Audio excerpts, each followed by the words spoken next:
श्री स्वामी समर्थ. आजचा हा व्हिडिओ सुरू करण्यापूर्वी शांतपणे डोळे बंद करा. अगदी शांत व्हा आणि स्वतःच्या आत्म्याला, स्वतःच्या काळजाला एक प्रश्न विचारा. ज्या जिभेच्या केवळ 2 मिनिटाच्या चवीसाठी आपण एखाद्या निष्पाप मुक्या जीवाचा गळा कापतो, त्याचा नश्वर जीव हिरावून घेतो, तो जीव जाताना ज्या वेदना होतात, जी किंकाळी तो प्राण्यांचा आत्मा फोडतो, ती किंकाळी, तो आक्रोश, मरताना त्याच्या डोळ्यातून आलेले ते रक्ताश्रू, काय तुमच्या घराला, तुमच्या निष्पाप कुटुंबाला आणि तुमच्या नशिबाला कधी सुखी ठेवू शकतील? गरुड पुराणात भगवान श्रीहरी विष्णूंनी जेव्हा पक्षीराज गरुडाला मृत्यू, प्रेतलोक आणि कर्माचे अटळ सिद्धांत सांगितले, तेव्हा मांस खाणाऱ्यांबद्दल आणि प्राण्यांची हिंसा करणाऱ्यांबद्दल एक असे भयंकर सत्य सांगितलं आहे, जे ऐकलं तर तुमच्या पायाखालची जमीन सरकेल. आज आपण अत्यंत खोलात जाणून घेणार आहोत की मांस खाणे खरोखरच महापाप आहे की परिस्थितीनुसार ते पुण्य ठरू शकते. हा व्हिडिओ शेवटपर्यंत पहा, कारण आज तुमच्या अनेक पिढ्यांचे पाप धुवून जाणार आहे आणि डोळ्यात अश्रू आल्याशिवाय राहणार नाहीत. नमस्कार. कृपादृष्टी या आपल्या आध्यात्मिक चॅनेलवर तुमचं सर्वांचं मनापासून स्वागत. आजचा हा व्हिडिओ खूप संवेदनशील आहे, अत्यंत गंभीर आहे, पण आजच्या काळाची ती फार मोठी गरज आहे. बरेच जण म्हणतात की आम्ही खूप पूजा करतो, रोज स्वामींचा जप करतो, उपास तापास करतो, तरीही आमच्या घरात गरिबी का आहे? आजारपण आमचा पिच्छा का सोडत नाही आहे? आम्ही कधीतरी हॉटेलमध्ये जाऊन किंवा घरी मांसाहार करतो, तर यामुळे आमची भक्ती अपूर्ण राहते का? गरुड पुराणात याबद्दल काय लिहिलं आहे? देवाला आमचा राग येत असेल का? मित्रांनो, आजची तरुण पिढी, आजचा समाज केवळ फॅशन म्हणून, मित्रांच्या आग्रहास्तव, जिभेच्या चवीसाठी किंवा आरोग्याचं खोटे कारण पुढे करून मांस खात आहे. पण कर्माचा सिद्धांत काय सांगतो? जेव्हा आपण एखाद्या प्राण्याचे मांस शिजवून आपल्या ताटात सजवतो, तेव्हा त्या कर्माची फळे आपल्याला, आपल्या मुलांना कशा प्रकारे भोगावी लागतात. आज गरुड पुराणाचा मुख्य आधार घेऊन अत्यंत सखोलपणे आपण हे सत्य पाहणार आहोत. चला तर मग व्हिडिओला सुरुवात करूया. मित्रांनो, गरुड पुराणात भगवान विष्णू पक्षीराज गरुडाला स्पष्टपणे सांगतात की या संपूर्ण सृष्टीमध्ये प्रत्येक सजीव प्राण्यांमध्ये एकच दैवी आत्मा वास करतो. जो आत्मा तुमच्या शरीरात आहे, जो आत्मा माझ्यात आहे, तोच आत्मा त्या मुक्या न बोलू शकणाऱ्या प्राण्यांमध्येही आहे. जेव्हा एखाद्या कोंबडीचा, बोकडाचा किंवा कोणत्याही जीवाचा गळा तीक्ष्ण शस्त्राने कापला जातो, तेव्हा त्याला होणारी शारीरिक आणि मानसिक वेदना ही एखाद्या मनुष्याचा गळा कापल्यासारखीच भयानक असते. गरुड पुराणानुसार जेव्हा ती प्राणी मरताना आपला शेवटचा श्वास घेतो, तेव्हा वेदनेच्या त्या शेवटच्या क्षणी त्याच्या मनात तीव्र क्रोध, अतीव भीती आणि असहाय्य दुःख निर्माण होते.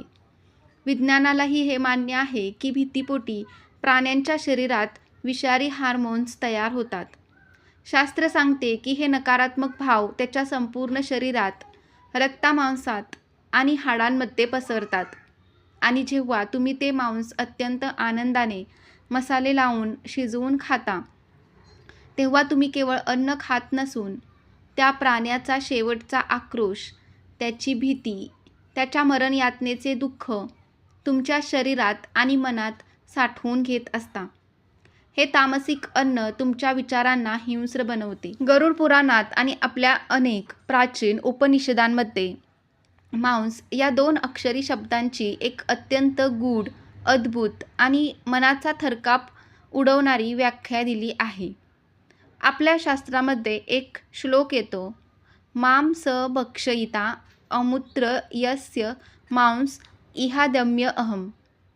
या श्लोकाचा अतिशय सोपा आणि स्पष्ट अर्थ असा आहे की ज्याचे मांस मी आज या जन्मात या पृथ्वीवर स्वतःच्या जिभेच्या सुखासाठी खात आहे, तोच जीव पुढील जन्मात मला अशाच प्रकारे जन्माला घालून माझे मांस खाईल.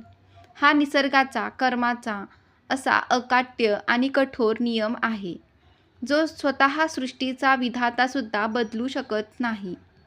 जर तुम्ही एखाद्या प्राण्याला जन्माचे दुःख दिले, त्याला पिंजऱ्यात डांबले, त्याला मारून खाल्ले, तर कर्माचा सिद्धांत तुम्हाला पुढील जन्मात त्याच प्राण्यांच्या योनीत जन्माला घालतो आणि ज्याने खाल्ले त्याला मनुष्याच्या रूपात आणून तुमच्याकडून जुना हिशोब व्याजासकट पूर्ण करून घेतो.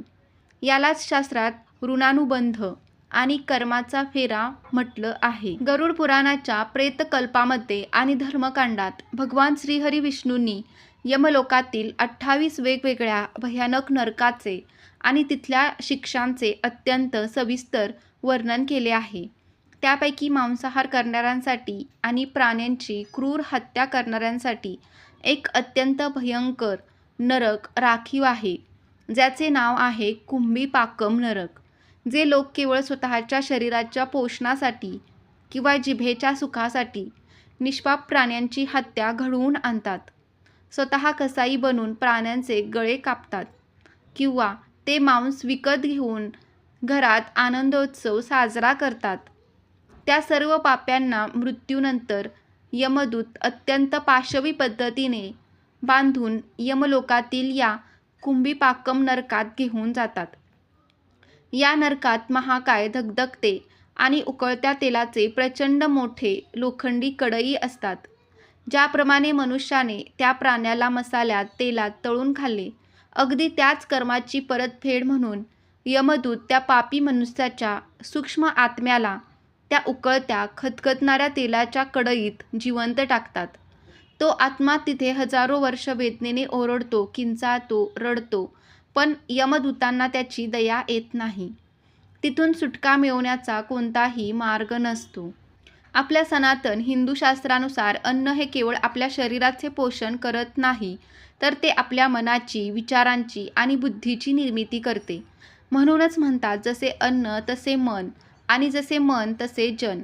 जेव्हा घरामध्ये कोणत्याही प्राण्यांचे मांस आणले जाते, ते स्वयंपाकघरात कापले जाते, धुतले जाते, तेव्हा त्या रक्ताच्या आणि मांसाच्या अस्तित्वामुळे घरात अत्यंत भयानक, दूषित आणि नकारात्मक लहरी निर्माण होतात.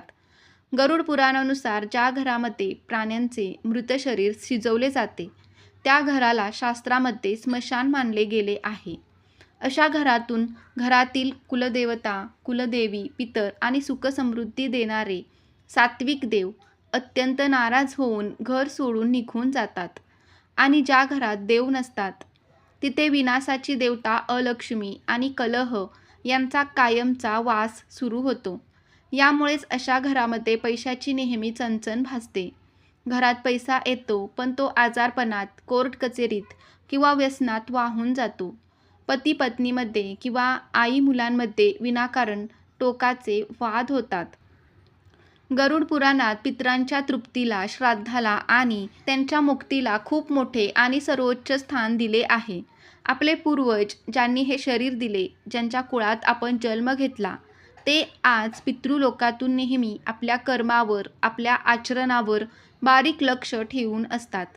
जेव्हा त्यांचा वंशज या पृथ्वीवर सात्विक जीवन जगतो, ईश्वराची भक्ती करतो, दानधर्म करतो आणि प्राण्यांवर दया करतो, तेव्हा पितर अत्यंत प्रसन्न होतात आणि त्यांच्या आत्म्याला शांती मिळून ते आपल्या कुळाला भरभरून आशीर्वाद देतात. पण जेव्हा त्यांच्याच कुळातील मुले, नातवंडे मांस मदिरेचे सेवन करतात, घरामध्ये तामसिक कृत्य करतात, तेव्हा पितृलोकात बसलेले आपले पूर्वज अत्यंत व्याकुळ आणि दुःखी होतात. ते रडतात आणि विचार करतात की आमच्या कुळात असा तामसिक, निर्दयी माणूस कसा जन्माला आला, ज्याला मुक्या जीवांची दया नाही. पितरांच्या या दुःखामुळे आणि त्यांच्या अश्रूमुळे या घराला पितृदोष लागतो. ज्या घराला पितृदोष लागतो, त्या वंशाची प्रगती तिथेच थांबते. मुलांची लग्न जमत नाहीत, वंशवृद्धी होत नाही आणि नोकरी व्यवसायात अतोनात नुकसान सोसावे लागते.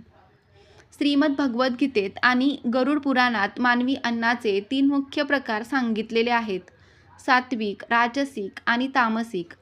मांस, मासे, अंडी, शिळे अन्न, मद्य हे सर्व पदार्थ अत्यंत तामसिक अन्नामध्ये मोडतात. तामसिक अन्न खाल्ल्याने माणसाची सात्विक बुद्धी भ्रष्ट होते, शरीरामध्ये आळस आणि अज्ञान वाढते आणि मनामध्ये काम, क्रोध, लोभ, अहंकार यासारख्या वाईट आणि हिंस्र भावना तीव्र होतात.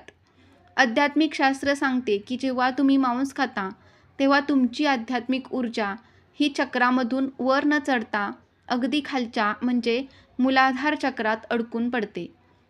तामसिक ऊर्जेमुळे शरीरातील नाड्या दूषित होतात. यामुळे तुम्ही कितीही तास देवाचे ध्यान केले, पोथी वाचली, जप केला तरी तुमचे मन देवाच्या चरणी स्थिर होत नाही.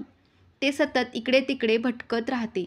देवाची चैतन्यमय कृपा तुमच्यापर्यंत पोहोचूच शकत नाही, कारण तुमचे शरीर आणि मन त्या प्राण्याच्या मृत शरीराच्या तामसिक ऊर्जेने आधीच दूषित झालेले असते. मित्रांनो, गरुड पुराण हे केवळ मानवाला घाबरवणारे किंवा शिक्षेचे शास्त्र नाही, तर ते ईश्वराच्या परम करुणेचेही शास्त्र आहे. कारुण्याचा सागर असलेले भगवान विष्णू म्हणतात, जर एखाद्या मनुष्याला त्याच्या हातून झालेल्या महापापाची खरी जाणीव झाली, त्याच्या अंतःकरणाला टोचणी लागली आणि त्याने मनापासून पश्चाताप केला, तर त्याला क्षमा करण्याचा आणि त्याचे पाप धुवून टाकण्याचा प्रायश्चित्त मार्गही शास्त्रात खुला आहे. तुम्ही आजपर्यंत मांसाहार केला असेल तर गरुड पुराणानुसार त्याचे सर्वात मोठे प्रायश्चित्त म्हणजे जीवदान आणि अन्नदान. कर्माचा नियम सांगतो की तुम्ही जितक्या प्राण्यांना त्रास दिला असेल त्यांचा हिशोब मिटवण्यासाठी आता तुम्हाला या पृथ्वीवरील असहाय्य भुकेल्या जीवांचे पोट भरावे लागेल, त्यांना आश्रय द्यावा लागेल. जेव्हा तुम्ही भुकेल्या प्राण्यांचे पोट भरता तेव्हा त्यांच्या आत्म्यातून निघणारे समाधानाच्या लहरी तुमच्या जुन्या पापांचा प्रभाव हळूहळू नष्ट करू लागतात आणि तुमचे कर्म शुद्ध होते. मित्रांनो, आपले गुरु, आपले महान संत आणि आपले ग्रंथ आपल्याला काय शिकवतात? एकदा डोळे उघडून आपल्या देवघराकडे किंवा मंदिराकडे पहा. भगवान दत्तात्रयांच्या अवतीभोवती नेहमी 4 कुत्रे उभे असतात, ते जे 4 पवित्र वेदांचे प्रतीक मानले गेले आहेत. भगवान परमशिवांचे परम वाहन नंदी बैल आहे. भगवान विष्णूंचे वाहन स्वतः पक्षीराज गरुड आणि शेषनाग आहेत. आदिमाता दुर्गेचे वाहन सिंह आहे. गणपती बाप्पाचे वाहन उंदीर आहे. आपल्या सर्व देवी देवतांनी प्राण्यांना आपले वाहन बनवून त्यांना स्वतःच्या जवळ स्थान देऊन त्यांच्यातील दैवी अंश आणि आत्म्याचे सत्य जगाला दाखवून दिले आहे. आपले अक्कलकोटचे स्वामी समर्थ महाराज तर म्हणायचे, प्रत्येक जीवात, प्रत्येक प्राण्यात, अगदी मुंगीतही मीच वास करतोय. मग विचार करा, ज्या प्राण्यांना आपले लाडके देव, आपले संत एवढे पूजतात, त्यांच्यावर अपार प्रेम करतात, त्यांना कापून मारून खाणे हे थेट ईश्वराचा आणि संतांचा घोर अपमान करण्यासारखे नाही का? तर मित्रांनो, जरा शांतपणे विचार करा. देव कधीच आपल्याकडून महागड्या वस्तू मागत नाही. तो 56 भोगही मागत नाही. तो सोन्या चांदीचे दागिने किंवा तुमचे पैसे मागत नाही. तो तुमच्याकडून फक्त एकच आणि अत्यंत सोपी गोष्ट मागतो, ती म्हणजे दया आणि करुणा. शास्त्र सांगते, धर्मस्य मूलम दया, म्हणजेच दया हाच जगातील सर्व धर्माचा खरा पाया आहे. जर आपल्या हृदयात रस्त्यांवरून जाणाऱ्या एका कुत्र्याबद्दल किंवा गायीबद्दल दया नसेल, त्यांच्या दुःखाने जर आपले हृदय विदीर्ण होत नसेल, तर आपण स्वतःला देवभक्त, स्वामीभक्त म्हणून घेण्यास पात्र आहोत का? जेव्हा तुम्ही रस्त्यावरील एखाद्या भुकेला, असहाय्य प्राण्याला प्रेमाने एक पोळी देता आणि तो प्राणी ती पोळी खाऊन अत्यंत कृतज्ञतेने, तृप्ततेने तुमच्याकडे पाहतो, तेव्हा लक्षात ठेवा, त्या प्राण्यांच्या निष्पाप डोळ्यातून साक्षात स्वामी समर्थ तुम्हाला भरभरून आशीर्वाद देत असतात. भक्तीची खरी ताकद तर हिंसेत किंवा रक्तामध्ये नाही, तर ती करुणेत आहे आणि प्रेमात आहे. जेव्हा तुम्ही या सृष्टीतील प्रत्येक सजीव जीवावर स्वतःच्या मुलाप्रमाणे प्रेम करायला शिकता, तेव्हा हे संपूर्ण ब्रह्मांड तुमच्यावर प्रेम करायला लागते. मग तुम्हाला देवासमोर हात पसरवून काहीही मागण्याची गरज पडत नाही. देव स्वतः धावत येतो आणि तुमच्या पाठीशी ढाल बनून उभा राहतो. तर मित्रांनो, तुम्हाला हा व्हिडिओ कसा वाटला कमेंटमध्ये नक्की सांगा. व्हिडिओ आवडला असेल तर व्हिडिओला लाईक करायला विसरू नका. श्री स्वामी समर्थ. जय जय स्वामी समर्थ. श्री गुरुदेव दत्त.